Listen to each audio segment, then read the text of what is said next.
What's going on, you guys? So I was kind of going through the dev diaries for Hearts Iron for the La Resistance DLC that's coming up.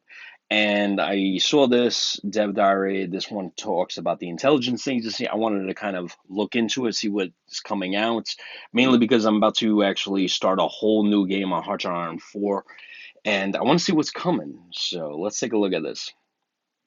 So, the agency is something you need to construct on GameStar if you plan to involve yourself in the shadow war that will be running now.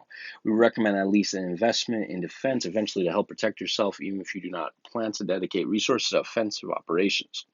Notice that I said construct. The agency will take up several of your factories for a while to be created. Civilian factories is the closest we have to a money budget, so we felt that this was most appropriate cost to use. When you decide to make the agency, you are free to name it. Ooh, nice. And you can also pick from a mix of historical logos as well as generic made up ones. Well, like that. That's pretty cool. So this one's for Germany. Whole bunch of logos that you can choose. Nice. Operatives. I like that.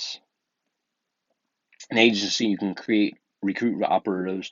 More about them we can do in a future dev diary. Work on cryptology, also of future dev diary. Upgrade different branches of the agency as well as update training and develop new gadgets to help your operatives. Branch upgrade, just like the creation of an agency will cost you some industry time to develop its capabilities. The time is always the same, but the cost itself can vary with how powerful the option is. So, Navy Department, civilian, passive defense, anti-partisan. Wow, this is not going to be just like a light DLC. Wow. Let's have some examples of the many options. Naval Department. This is one of the basic branches that improves your intelligence gathering in the field. It will ensure that you get the most out of any naval intel you get.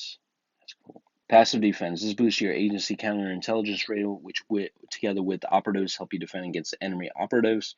Invisible ink, improve ways of sneaking intel back through letters or other ways through writing. It means your operatives will be generating more intel when active somewhere. Suicide pills. Oh.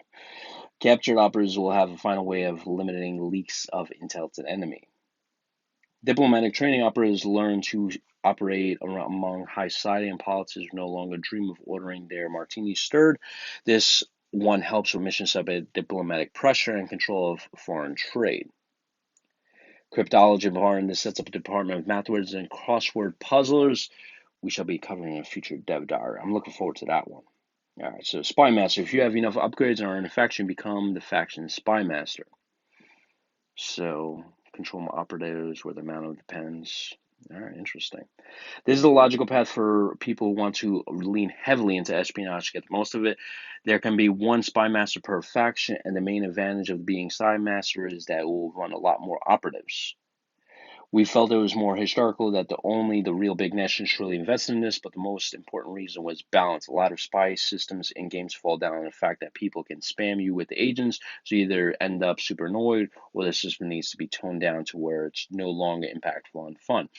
In a historical Hearts of Iron game, given this rule, we would have them set us up with three potentially powerful agencies: Allies, Axis, and Comintern. All right, interesting.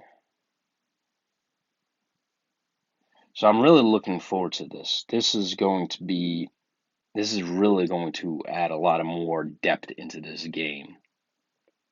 I really like that you can choose the insignia here. And I really like the fact that you're going to be able to kind of like find out intel where German units are and affect the actual, warfare in the game with just your intelligence and your operatives, which is going to be fucking awesome. I really look forward to the fact that, you can kind of get an idea where all the German units are if you're playing like US, so you can kind of get an idea. It's like, all right, what's in France? So this way, when I land, I know what to expect, kind of things. Because a lot of times I want that kind of intel. All right, guys. Hope you guys enjoy this. Catch you in the next one.